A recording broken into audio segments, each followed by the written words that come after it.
Antes de começar o vídeo, eu quero pedir a você que acompanha o Blog da Cidadania que se inscreva no nosso canal, curta e compartilhe os nossos vídeos, acione o sininho das notificações, que assim você nos ajuda a fazer o nosso trabalho. E vamos ao vídeo.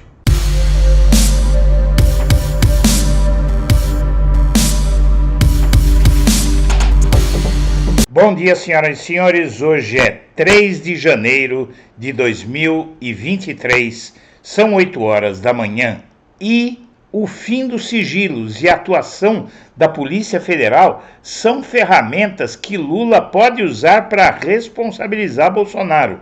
Isso mesmo, está no poder de Lula incriminar Bolsonaro. Especialistas apontam que o presidente empossado terá papel no levantamento de provas contra a gestão Bolsonaro, embora uma eventual responsabilização por crimes supostamente cometidos pelo ex-presidente Jair Bolsonaro dependa do Ministério Público e do Judiciário. À frente do Executivo, Lula pode contribuir para o surgimento de vias de investigação contra o antecessor e ex-integrantes do governo. O primeiro passo nesse sentido foi dado após a posse neste domingo, com a determinação de Lula para que a CGU, Controladoria Geral da União, reavalie em 30 dias os sigilos da gestão Bolsonaro. Como mostrou a reportagem da Folha, há uma avaliação de que a lei de acesso à informação foi distorcida durante o governo, o que pode ter ocultado eventuais crimes. Para especialistas ouvidos pela reportagem, a depender das conclusões, a revogação poderá subsidiar novos inquéritos contra a gestão Bolsonaro, a revogação dos sigilos por ele decretados. Emílio Peluso Nedermayer, professor de Direito Constitucional da Universidade Federal de Minas Gerais, diz que os gastos com cartão corporativo e a motivação de atos administrativos podem eventualmente gerar responsabilização de Bolsonaro no futuro. Para isso é preciso que haja a abertura de um inquérito, a denúncia pelo Ministério Público e a condenação pelo Judiciário com direito à ampla defesa. Meyer acrescenta que a análise sobre a revogação de sigilos deve ser feita com base na própria Lei de Acesso à Informação e não por meio de critérios políticos. Caso apareçam provas e delitos do governo, a Polícia Federal poderá ser acionada para abrir novas frentes de investigação contra Bolsonaro. A instituição é subordinada ao Ministério da Justiça, chefiado por Flávio Dino, mas tem autonomia para investigar. Como qualquer tipo de polícia, a Polícia Federal não precisa de provocação formal para agir. Basta que tome ciência de algum crime. Como presidente da República, Lula pode ordenar que o ministro da Justiça determine que a Polícia Federal investigue qualquer coisa. Diz Túlio Viana, professor de Direito Penal da UFMG e advogado criminalista. A professora de Direito Penal da USP, Helena Lobo, afirma que mesmo com certa liberdade, deve haver mudança nos focos de atuação da Polícia Federal, ainda que cada delegado seja independente. Ela afirma acreditar que Lula atuará para fortalecer a instituição, como fez no passado. Para o professor de Direito Processual Penal da PUC de São Paulo, Cláudio Langroiva, apesar da tentativa de interferência do governo Bolsonaro, a Polícia Federal sempre foi uma instituição republicana. Como exemplo, ele cita a conclusão da Polícia Federal de que Bolsonaro incitou o crime e atentou contra a paz pública ao associar a vacina da Covid-19 ao risco de contrair AIDS. O relatório apresentado na última semana do ano é um dos 5 procedimentos contra Bolsonaro no STF, todos sob relatoria do ministro Alexandre de Moraes. Como Bolsonaro não tem mais foro especial, caberá ao magistrado definir o destino desses inquéritos. Apesar de investigado, Bolsonaro não foi denunciado durante o mandato, algo que só poderia ser feito pelo Procurador-Geral da República, Augusto Aras.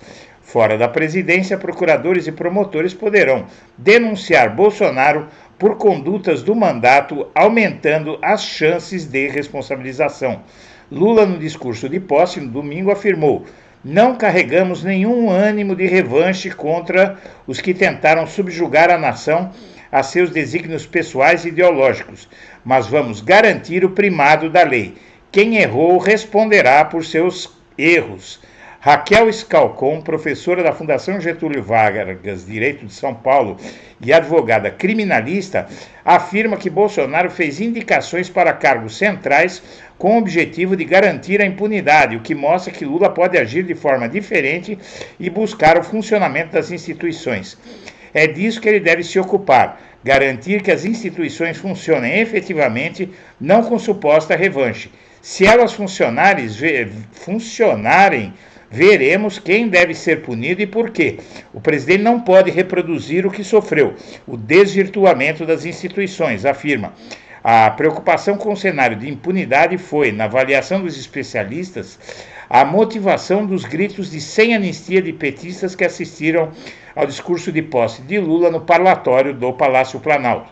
Professor de Direito Constitucional da Universidade Federal do Paraná, Miguel Godoy, afirma que a anistia é prevista pela Constituição e pode ser concedida a pessoas para certos tipos de crimes pelo Congresso Nacional por meio de lei. Caso isso ocorra, o presidente, por meio da AGU, pode questionar a constitucionalidade da lei perante o STF. Emílio Maier, da UFMG, considera isso improvável. Ainda que haja uma parte do Centrão ligada a Bolsonaro, essa lei dificilmente seria objeto de aprovação no Congresso, porque é uma questão de motivação política que muda no contexto de um novo chefe do Poder Executivo. Os especialistas descartam a chance de Lula conceder graça a Bolsonaro, a exemplo do que fez o agora ex-presidente em 2021 para beneficiar o deputado federal Daniel Silveira. A chance de o governo Lula deixar de agir diante de provas que possam comprometer ex-presidente e integrantes do seu governo também é vista como remota.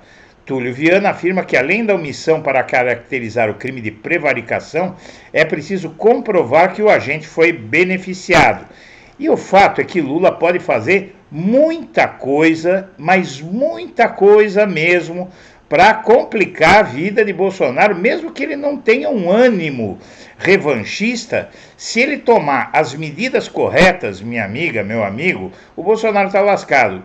E mais, vejamos, por exemplo, o caso do blogueiro foragido Alan dos Santos, que está nos Estados Unidos desafiando a lei brasileira, o judiciário brasileiro, insultando ministros do STF. Ele só não foi deportado para o Brasil por conta de que o governo do país é que teria que fazer os movimentos, tomar as medidas para que ele fosse repatriado para o Brasil, fosse deportado para o Brasil. Com Lula, isso não vai acontecer. Como existe uma ordem de prisão contra Alan dos Santos, o Lula pode simplesmente pedir ao governo norte-americano, acionando o tratado de extradição, para que mande o criminoso de volta para o país. E Lula assume o governo com o desafio de normalizar a cobertura vacinal. Reestruturação do Programa Nacional de Imunização, que cuida da cobertura vacinal, está entre as prioridades do novo governo. Considerada uma das prioridades para o governo Lula, a área de saúde será repleta de desafios para a gestão que se inicia em janeiro de 2023. Após 4 anos marcados por crises na saúde, durante a gestão Bolsonaro, a equipe de Lula deve focar, entre outras prioridades, em restabelecer a cobertura vacinal do país, que está trazendo de volta doenças já debeladas no mundo. E o PL de Valdemar só pagará salário a Bolsonaro se ele voltar dos Estados Unidos. Se ele continuar fugido, não vai receber um centavo. Jair Bolsonaro não poderá contar com o salário que vai receber do PL e seu partido até retornar dos Estados Unidos. O ex-presidente viajou para a Flórida 2 dias antes do fim do seu mandato e está sem data para voltar. Aliados acreditam que ele permanecerá no país por 3 meses. Michele Bolsonaro também não terá direito ao pagamento no período em que estiver fora com o marido. E, aos poucos, a lei vai se impondo e o Valdemar está preocupadíssimo, o dono do partido de Bolsonaro, porque o STF não está para brincadeira e não vai admitir brincadeira com dinheiro público como seria. pagar um salário para Bolsonaro e outro para Michele, estando eles fazendo turismo ou fugindo nos Estados Unidos. E ministros palacianos seguem Lula e prometem política sem agressão. Rui Costa, da Casa Civil, e Alexandre Padilha, das Relações Institucionais, pretendem cumprir a determinação do Planalto de fazer política sem agredir os adversários. É o mínimo, é civilidade, é só isso que se pede, no mínimo, a quem governa uma nação desse tamanho. E os generais agora começam a criticar Bolsonaro e se posicionam na disputa para liderar eleitores de oposição. O bate-boca entre Hamilton Mourão e os filhos de Bolsonaro marcou uma nova etapa na disputa pela liderança do eleitorado de oposição a Lula. No mesmo dia em que Mourão se pronunciava em rede nacional, os generais da reserva Paulo Chagas e Carlos Alberto Santos Cruz também voltaram a criticar Bolsonaro. Em jogo, a disputa pela liderança política de parte da direita que votou em Bolsonaro. E a ministra da Saúde confirma revogaço de medidas que ferem direitos humanos. A ministra Anísia Andrade afirma, ao assumir a pasta da Saúde, que ações que ferem a ciência e os direitos humanos estão com as horas contadas. E Janja tratará de recuperar o quadro Orixás, um quadro que remete a religiões afro, que foi danificado na gestão Bolsonaro. Na verdade, foi sabotado, foi vandalizado.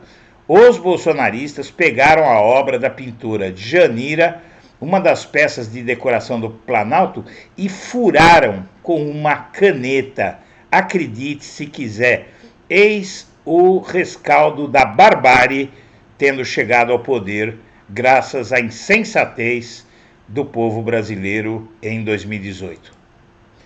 E Lula participa de série de reuniões com chefes de Estado no Itamaraty.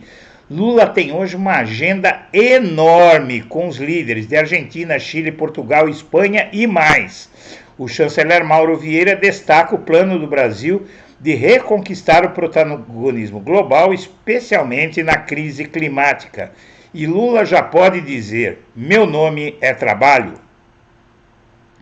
E Rui Costa, o chefe da Casa Civil de Lula, diz que ele pode sim tentar a reeleição em 2026, que é direito dele. Inicialmente o Lula tinha dito que não teria interesse em disputar a reeleição, mas isso de forma alguma o obriga a não disputar a reeleição.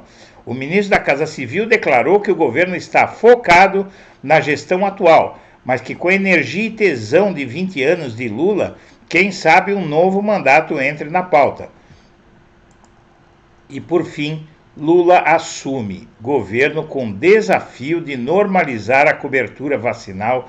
Essa é talvez a matéria mais importante apresentada hoje, simplesmente porque o Brasil está tendo a volta de doenças erradicadas como a poliomielite, graças ao bolsonarismo.